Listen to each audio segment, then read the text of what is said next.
The Great Hall of Justice gleamed with an unnatural whiteness that hurt Lyra's eyes. She stood alone in the center of the circular chamber, her blue-tinted hands trembling as she gripped the railing of the defendant's platform. Above her, 12 council members stared down from their elevated seats, their faces hidden behind gleaming masks that reflected the harsh light. Lyra, lead researcher of the Defense Science Division. The chief council member's voice boomed through the chamber. You stand accused of sabotaging Project Guardian, an act of highest treason against the Stellar Confederation. Lyra's heart pounded in her chest. She knew this was wrong. All of it. The evidence had been planted, the witnesses bought, but she had no way to prove it. Not after they had destroyed her laboratory and erased her backup data crystals. I am innocent, she said, her voice steady despite her fear. Project Guardian was being modified for aggressive purposes. I was trying to. Silence. Another council member cut her off. We have reviewed the evidence. Your attempts to alter the defense systems would have left our borders vulnerable to our enemies. Lyra wanted to laugh at the irony. The only enemies the Confederation truly had were the ones they created through their own arrogance and expanding hunger for power. But she held her tongue, knowing it would only make things worse. The chief council member stood, his mask catching the light in a way that made it look like it was bleeding silver. The council has reached its decision. Death would be too simple a punishment, and imprisonment would waste resources. Therefore, we sentence you to exile. A murmur ran through the gathering of officials and guards at the edges of the chamber. Exile was rare, considered by many to be worse than death. It meant being cast out not just from society, but from all advanced civilization. You will be stripped of all Confederation technology and privileges, the chief continued. Your destination has been chosen. Earth. Lyra's luminescent eyes widened. Earth, the newly discovered world that the Confederation considered primitive and dangerous. A planet of beings who looked similar to her people but lacked the refined culture and advanced technology of the Confederation. At least, that's what the official reports claimed. This is murder, she protested. Earth's atmosphere, the gravity. Our scientists have confirmed you can survive there. Another council member interrupted. You should be grateful. We're being merciful. Guards approached her platform, their armor humming with containment fields. Lyra stood straighter, refusing to show fear. She knew why they had chosen this punishment. On Earth, she would have no way to expose what she had discovered about Project Guardian, how the Council planned to turn a defensive shield into a weapon of planetary destruction. The guards led her through the sterile corridors of the Justice Center to a small, cold room. There, they stripped her of everything that marked her as a member of the Confederation. Her research badges, her communication devices, even the small family crystal she wore around her neck, all taken and destroyed before her eyes. They gave her simple clothing, a basic survival pack, and a one-person pod programmed for Earth. No maps, no weapons, no way to contact anyone. The perfect way to silence a whistleblower, sent her so far away that no one would ever hear her warnings. As they sealed her into the pod, Lyra caught a glimpse of her reflection in the shining metal wall. Her blue-tinted skin seemed paler than usual, and her luminescent eyes glowed with a mix of fear and determination. She might be heading to exile, but she wasn't broken. Not yet. The pod systems hummed to life, and the launch sequence began. Through the small window, she watched her world disappear as she was shot into space.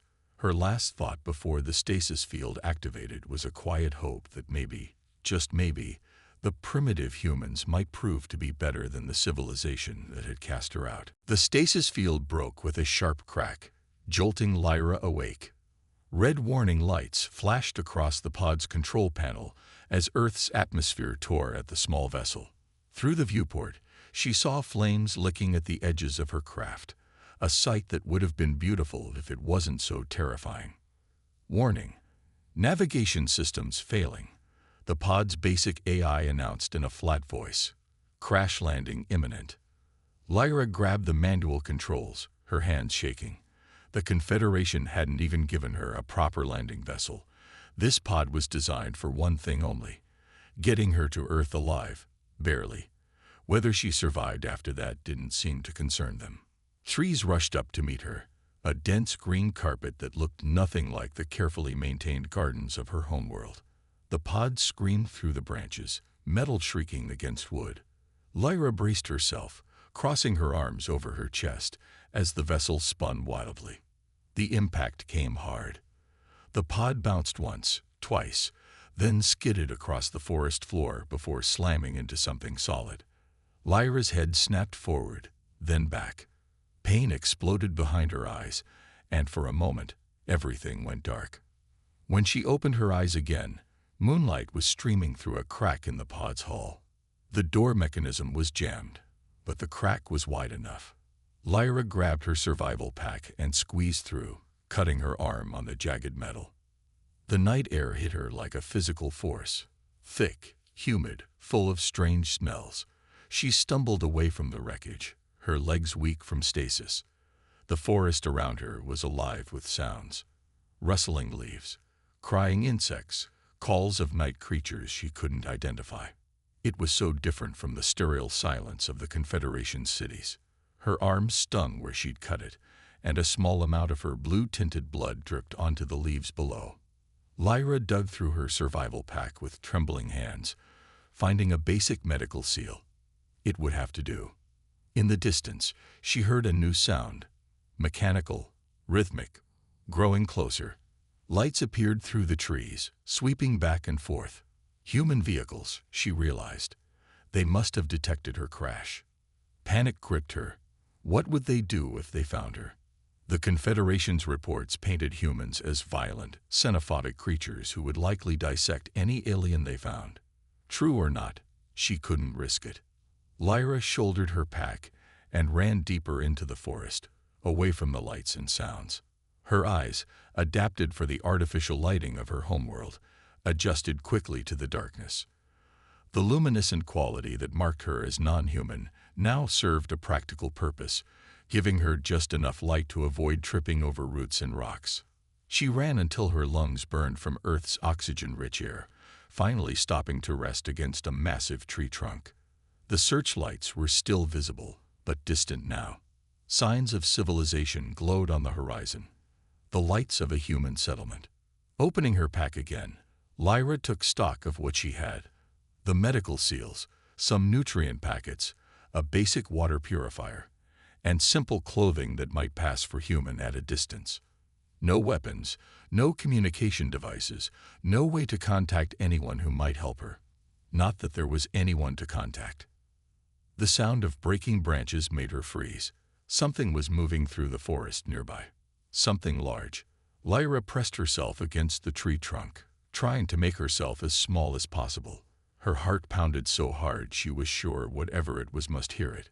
More branches snapped, closer now. A beam of light cut through the darkness, and a voice called out, the first human voice she ever heard. "Hello?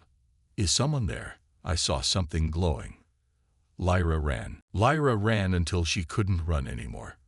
Her legs gave out beneath her, and she collapsed against a fallen tree, her chest heaving as she tried to adjust to Earth's thick air. The cut on her arm had reopened, leaving a trail of glowing blue droplets behind her. The voice called out again, closer now. "I'm not going to hurt you. You're injured. I can help." She wanted to run again, but her body wouldn't respond. The crash, the strange gravity, the different air, it was all too much.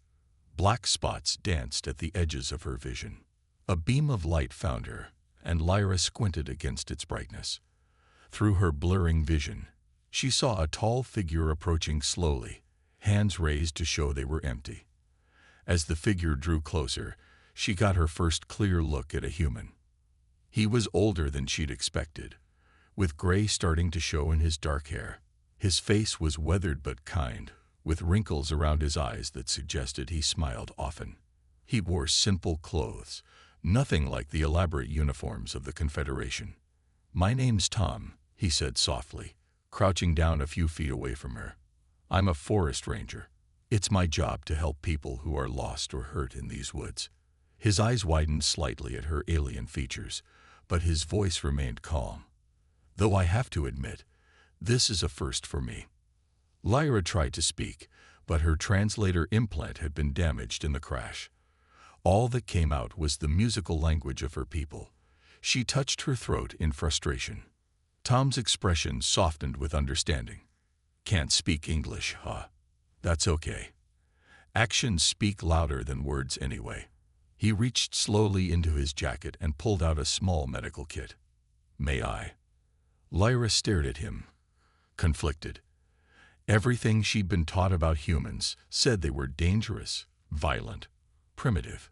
But this one was different. He radiated a simple kindness that she'd rarely experience even among her own people. She nodded slowly. Tom moved closer, his movements deliberate and gentle. He cleaned the cut on her arm with surprising skill, though he clearly found her glowing blood fascinating.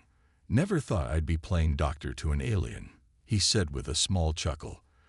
But I guess we're all just people who need help sometimes, right?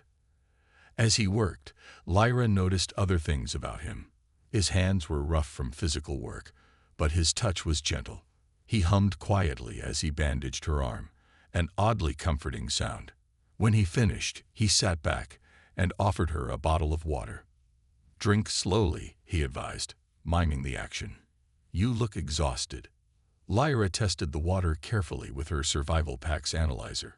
When it showed safe, she drank gratefully. The water was cool and clean, nothing like the processed liquid she was used to. Listen, Tom said, I've got a cabin about a mile from here. It's isolated, no other people around. You'd be safe there while you recover. He pointed to himself, then made a walking motion with his fingers, then mined a roof over his head. Your choice. No pressure. Lyra looked into his eyes, searching for any sign of deception. She found none. Instead, she saw something she hadn't expected. Genuine concern for her well-being. This human didn't care that she was different. He just wanted to help. Her legs were shaky when she tried to stand. Without a word, Tom offered his arm for support. After a moment's hesitation, Lyra took it. His strength was steady, reliable. As they walked slowly through the moonlit forest, Lyra realized something that would have shocked her just hours ago. She felt safe with this human. Safer than she'd felt in the Confederation for a long time. Behind them, the searchlights continued to sweep through the trees, but they were heading away from them, into the deeper forest where Tom's cabin waited. 3 days had passed since Tom brought Lyra to his cabin. She sat by the window now, watching Earth's sun rise through the trees. The sight still amazed her, so different from the artificial lighting cycles of the Confederation. Her translator implant had finally repaired itself enough to work, though it still crackled with static occasionally. Tom had taken the news that she could suddenly speak his language surprisingly well, just like he'd taken everything else about her in stride. Coffee, Tom offered, holding out a steaming cup. He'd discovered she loved the bitter drink, so different from the nutrient solutions she was used to. Thank you. Lyra took the cup, warming her hands around it. Tom, I need to tell you something about why I'm really here. He settled into the chair across from her, his own coffee in hand. I figured you would, when you were ready. Lyra took a deep breath. The Confederation, my people, they're not just watching Earth. They're planning to conquer it. She stared into her cup, unable to meet his eyes.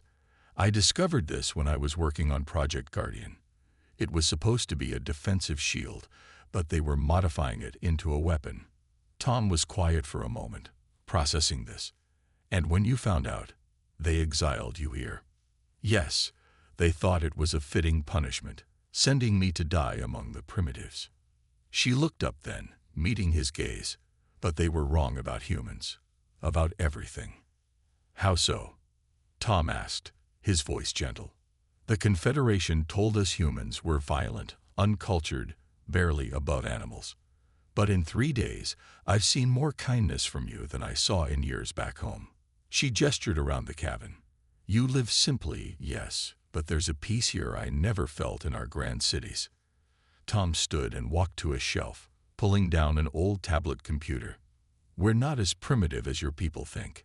He showed her news feeds, scientific articles, art, and music from around the world. "We may not have mastered space travel yet, but we're getting there. And we're doing it our own way." Lyra's luminescent eyes widened as she scrolled through the information. "This technology, it's different from ours, but in some ways, it's more elegant. We focused so much on power and control, we forgot about beauty and innovation." A noise outside made them both freeze. Tom moved quietly to the window, then relaxed. "Just deer," he said. "Though we should be careful. The authorities are still searching the crash site." "Tom," Lyra said suddenly, "I need to warn your people. The Confederation. They'll send scouts first, then gradually increase their presence. They'll try to make it seem like they come in peace. But they won't," Tom finished. He was quiet for a moment, thinking. "I have some friends in the scientific community. People who would believe you, especially with evidence. Do you have any proof?" Lyra touched the back of her neck, where her neural implants sat. "Everything I discovered is stored here. If we could find a way to download it, I might know someone who could help with that. An engineer who specializes in unique challenges." Tom smiled slightly. "She's been telling people about seeing UFOs for years. Nobody believed her. Until now," Lyra said, returning his smile. A distant helicopter sound made them both tense again. Tom quickly drew the curtains. "We'll need to be careful," he said. "If your people are watching, we don't want them to know we're preparing." Lyra nodded, her expression determined. "The Confederation thinks humans are primitive because you haven't reached the stars yet. But they don't understand. True advancement isn't just about technology. It's about keeping your humanity while you reach for the stars." Tom put a reassuring hand on her shoulder. "Well then, I guess it's time to show them what humanity can really do." The basement of Tom's cabin had become a makeshift laboratory. Kate, the engineer Tom had mentioned, worked carefully with the wires connected to Lyra's neural implant. Her hands were steady, but sweat beaded on her forehead as she concentrated. "Almost got it," Kate muttered. "Your implant's security is amazing, but Earth tech isn't as basic as your people thought." Lyra sat perfectly still, trying not to think about the primitive-looking equipment attached to her implant. "The Confederation made a mistake," she said quietly. "They thought Earth's different approach to technology meant you were behind. They never considered you might have taken a different path." Suddenly, the screens lit up with streams of data. Kate's eyes widened as she watched the information flow. "This is incredible. Project Guardian specs, communication protocols, even their invasion timeline." A loud bang upstairs made them all freeze. Tom rushed to the basement's tiny window. "Government vehicles," he whispered. "At least 4 of them." Lyra's heart raced. "They must have detected the energy signature from my implant. We need tow." "Done," Kate announced, disconnecting the wires. "I've got everything copied. But we need to move. Now." Tom was already opening the hidden door behind his old workbench. "The tunnel leads to the old ranger station. Kate, take the data to your contacts. Lyra and I will create a distraction." Heavy footsteps sounded above them. A voice boomed through a megaphone. "This is the Department of Homeland Security. We have detected unusual energy signatures from this location. Come out with your hands up." Kate slipped into the tunnel with the precious data drive. Tom and Lyra headed for the back door, moving quietly through the shadows of the basement. "Ready?" Tom asked, his hand on the door handle. Lyra nodded. "They're expecting one alien. Let's show them what a human and an exile can do together." They burst out the door and ran for the trees. Shouts erupted behind them, followed by the sound of pursuit. Tom led them through the forest he knew so well, taking paths that confused their followers. "Stop," a voice commanded. "You're harboring an extraterrestrial entity." "Extraterrestrial entity," Tom called back, his voice full of fake confusion. You mean my cousin Lucy? She's just really into that blue body paint stuff. Despite the danger, Lyra had to hold back a laugh. They ducked under branches and over fallen logs, leading their pursuers deeper into the forest, away from Kate and the vital data. Suddenly, a different kind of light filled the sky. Lyra's heart sank as she recognized the familiar blue glow. "Tom, stop." She grabbed his arm. "Look up." A Confederation probe hung in the air above the forest, its scanning beams sweeping the area. The human agents behind them stopped too, weapons raised uncertainly at the new threat. "They're here earlier than expected," Lyra whispered. "They must have detected my implant activation too." Tom looked between the probe and the government agents, then made a decision. He stepped forward, hands raised. "Listen to me," he shouted to the agents. "That thing up there, it's not friendly. And the woman you're chasing, she's trying to save us all." The probe's lights intensified, focusing on their position. Lyra stepped up beside Tom, her blue skin glowing in the probe's light. "Your people need to know the truth," she said to the agents. "Earth isn't alone in the universe, and it's about to face its greatest test. The question is, will you listen to the warning?" The agents looked at each other, then at the probe still hovering menacingly above. Finally, the lead agent lowered his weapon. "Ma'am," he said to Lyra, "I think it's time we had a talk." The underground facility buzzed with activity. 1 month had passed since the probe's appearance, and humanity had not wasted any time. Lyra stood beside Tom, watching dozens of scientists and engineers work on what they now called Project Shield. "Your people adapt quickly," she said, her luminescent eyes reflecting the blue glow of the experimental shield generator. "The Confederation would have spent years in committee meetings before even starting." Tom smiled. "Nothing unites humans quite like a common threat. Though I think having you here has helped a lot." He was right. After the incident in the forest, the government had quickly realized the value of Lyra's knowledge. Instead of treating her as a threat, they'd made her a key advisor in Earth's defense preparations. Her understanding of Confederation technology, combined with humanity's innovative thinking, had produced remarkable results. "The shield matrix is ready for testing," Kate announced, approaching them with a tablet in hand. Her earlier nervousness around Lyra had been replaced by professional confidence. "We've integrated the Confederation's energy patterns with our own power grid. It's not as elegant as their technology, but it's more flexible," Lyra finished. "The Confederation builds perfect systems that can only work one way. You've built something that can adapt." An alarm blared suddenly, its red light flooding the facility. The main screen lit up with multiple contacts entering the solar system. The Confederation's advance fleet had arrived. "Earlier than we expected," Tom said grimly. "Are we ready?" Kate checked her readings. "Shield network is at 89% coverage. Not perfect, but it'll have to do." Lyra stepped forward, studying the ship formations on the screen. "Those are scout vessels. They're not expecting any resistance. They think they're just here to prepare for the main invasion fleet." The facility's commander, General Reed, joined them at the command station.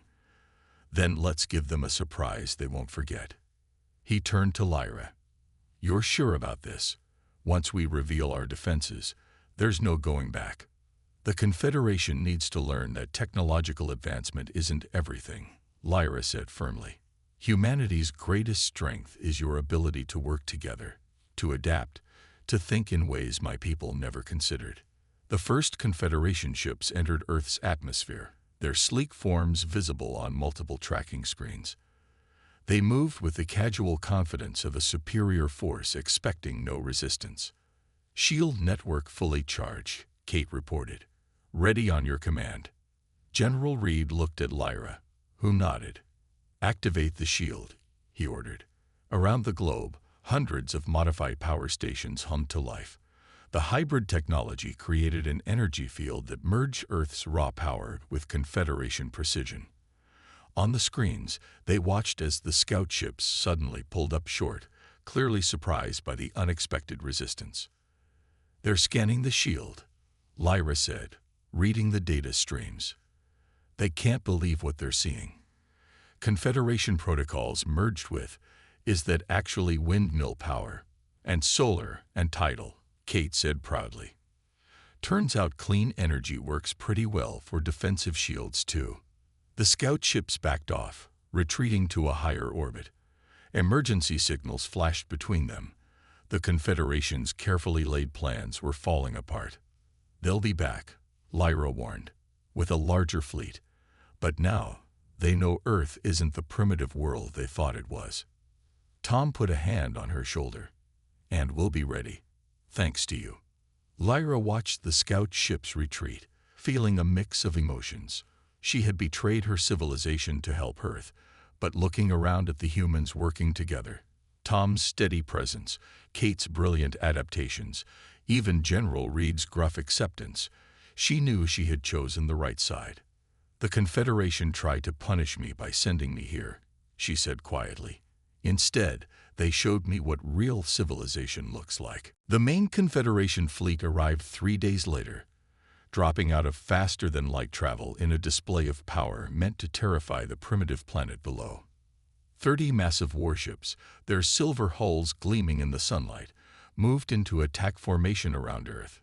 In the underground command center, Lyra stood tall despite her fear. The past week had been spent preparing for this moment, upgrading Earth's defenses and training operators in Confederation tactics. They're broadcasting, Kate announced from her station. System-wide message. The main screen flickered to life, showing the masked face of the chief council member. The same one who had exiled Lyra. His silver mask seemed less impressive now, more like a shield to hide behind. People of Earth, his voice boomed. Your planet has been chosen to join the Stellar Confederation. Deactivate your primitive defenses and prepare for peaceful integration into our superior civilization. Tom snorted. Peaceful integration? Is that what they call conquest these days? General Reed stepped forward. Send our response. The one we prepared. Kate nodded and pressed a button. The screen split, and Lyra found herself facing her former judge. She spoke clearly, her voice carrying the strength she'd found among humans. This is Lyra, speaking on behalf of Earth. We reject your offer of integration. We've seen the true face of the Confederation behind its masks. You call yourselves superior, but true civilization isn't measured by the power of your weapons. The chief council member's mask tilted slightly, the only sign of his surprise at seeing her. You dare speak for these primitives? They've barely reached their own moon. They've reached something far more important, Lyra replied. Unity. Innovation. The ability to face challenges without sacrificing their humanity. Computer, show them. The screen filled with images from the past month. Humans from different countries working together on the SHIELD network. Engineers combining Earth's sustainable energy with Confederation principles. Scientists developing new technologies that neither civilization had imagined alone. Earth is under my protection, Lyra continued, and under its own. You thought exiling me here was a punishment. Instead, you showed me what real advancement looks like. The chief council member's voice turned harsh. You leave us no choice. The Confederation does not tolerate resistance. He raised his hand, signaling his fleet. The warships moved forward, charging their weapons. But Earth was ready. SHIELD network at full power, Kate reported calmly. All stations reporting green. Now, General Reed ordered. Around the planet, thousands of modified power stations activated simultaneously. The shield that appeared was unlike anything the Confederation had seen. A swirling pattern of energy that combined Earth's raw power with Confederation precision. When the warships fired, their shots were not just blocked but absorbed, feeding the shield's strength. Impossible, the chief council member whispered. No, Lyra corrected him. Innovative. Earth took what I knew about your technology and made it better. They don't just copy, they improve, adapt, create something new. Tom stepped up beside her. You wanted to show us a superior civilization. Look around. While you were building bigger weapons, we were learning to work together. While you were enforcing uniformity, we were celebrating differences. That's true advancement. The Confederation ships hung motionless, their weapons having no effect on Earth's hybrid shield. Finally, the Chief Council member spoke again, his voice less certain. The Confederation will need to reconsider its position regarding Earth. As the warships slowly retreated, cheers erupted throughout the command center. Kate hugged Lyra, and Tom squeezed her shoulder proudly. "Welcome home," he said softly. Lyra looked around at the celebrating humans. Not primitives, not savages, but friends who had given her something the Confederation never had. A place where she truly belonged. "Home," she repeated, her luminescent eyes bright with joy. "Yes, I think it is."